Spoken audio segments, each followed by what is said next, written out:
Esselamu Aleyküm değerli izleyenler. Karikatür Atölyesi'nin yeni bir bölümüyle karşınızdayız.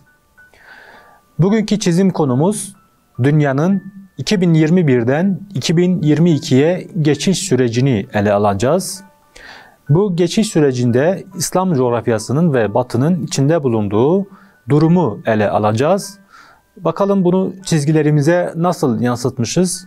Yine sizler de ekranlar başlarında bizlere eşlik edebilir ve çizdiklerinizi WhatsApp hattımızdan bizlere gönderebilirsiniz. Hazırsanız başlıyoruz. Öncelikle bir takvim yapacağız ve bu takvimde 2021 ve 2022 yapacağız. Yani geçiş sürecini yapacağız. Bu geçiş sürecinde örneğin Batı'nın bu 2022'yi nasıl karşıladığı ve diğer taraftan belki de biraz daha görünmeyen tarafında İslam coğrafyasının yeni yıla nasıl girdiği ile alakalı olacaktır. Öncelikle bir masa takvimi ve bir üçgen takvim yapacağız. Bu üçgen takvimde dış tarafta görünen kısımda havai fişeklerin patladığı bir örneğin bir Batı kültürünü yapacağız. İç tarafında ise İslam coğrafyasını temsilen yine bombalarla yıkılmış evler ve havai fişek yerine özellikle patlayan bombalar, yağan bombalar olacaktır. Şöyle başlayalım. Her zaman olduğu gibi yine yukarıdan aşağıya doğru bir çizgi çekiyorum ve şöyle buradan yatay bir çizgi de çekiyorum. Bunlar yine referans çizgilerimiz olacaktır. Şöyle buradan bir üçgen takvim yapacağım. Örneğin şuradan şöyle bir açı ile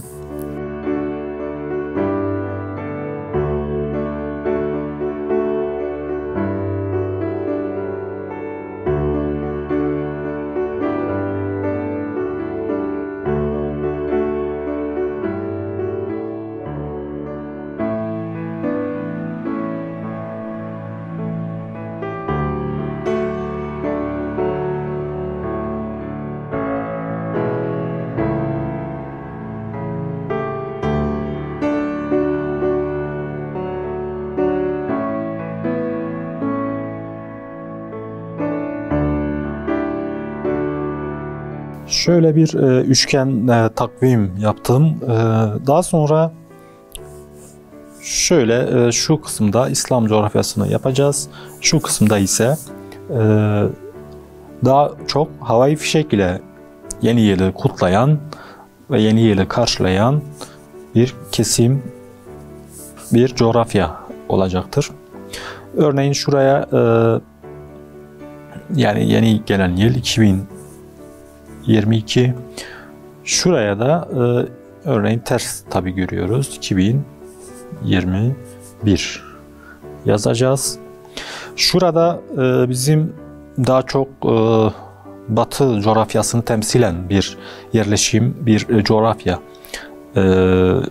yapacağımızı söylemiştik. Yani biraz daha uzun binalar, gökdelenlerin olduğu, özellikle bu yılbaşı ve Noel felsefesinin, kavramının yaşandığı ve çıktığı yer olan Batı'yı ele alıyoruz. Şurada yani Batı'yı temsilen şöyle binalar veya gökdelenler yapıyoruz.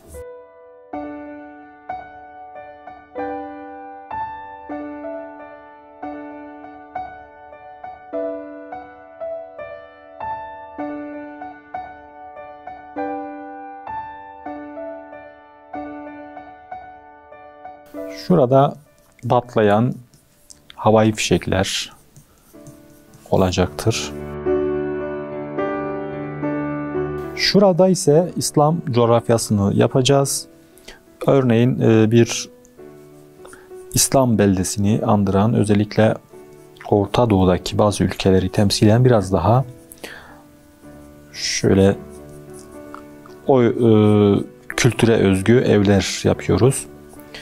Ve tabii ki camiler yapıyoruz. Tabii bu camiler kimisi yıkılmış, kullanılamaz hale gelmiş.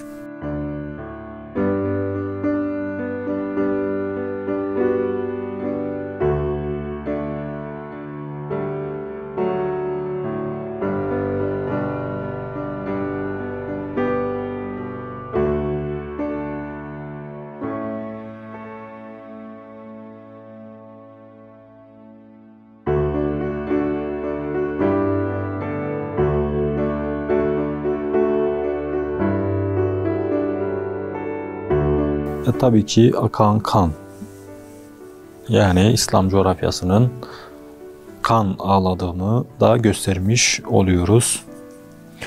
Tabii her zaman olduğu gibi detaylarına da gireceğiz. Ve artık eskizimiz bitti. Yavaş yavaş detaylarımıza girmeye başlıyoruz. Şöyle başlayalım.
Şuraya 2022 yazıyoruz.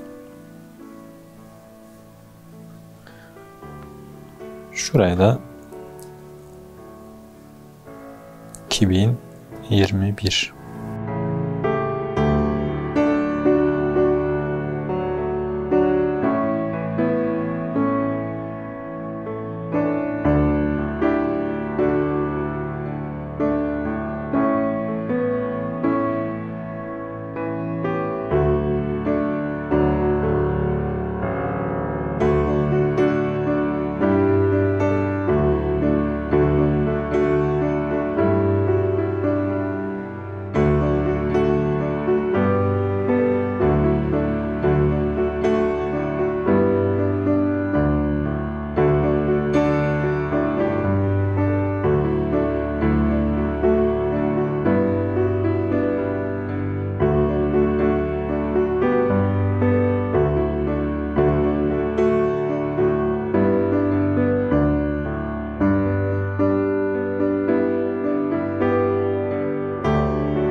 Şöyle çizimimiz genel anlamda yani siyah ile çizilen sonuna geldiğimiz için daha önce çizdiklerimizi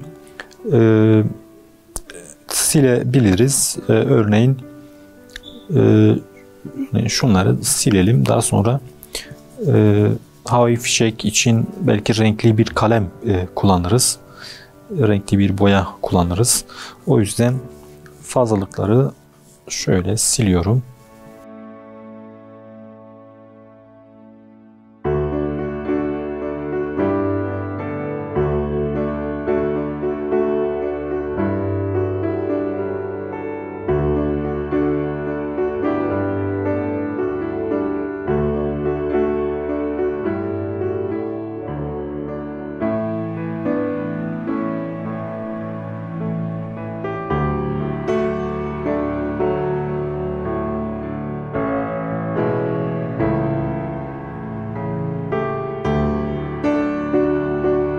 Şöyle şuradan İslam coğrafyasına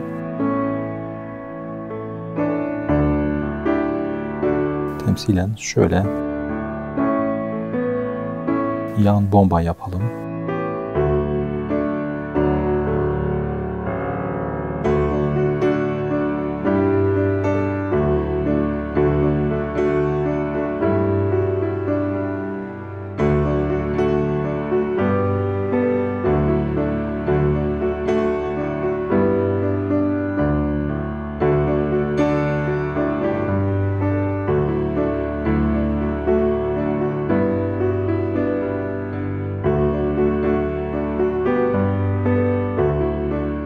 Şöyle örneğin şurada ise havai fişeklerin olduğunu görüyoruz.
Bugünkü çizimimizin sonuna geldik. Bugün dünyanın 2021'den 2022'ye geçiş sürecini ele aldık. Bu geçiş sürecinde dünyanın içinde bulunduğu koşullar, gerek İslam coğrafyasında gerekse batıdaki durumu ele aldık. Sizler de ekranları başında bizlere eşlik ettiyseniz yine çizdiklerinizi WhatsApp hattıyla bizlere gönderebilirsiniz. Yeni bir programda buluşmak dileğiyle Allah'a emanet olun.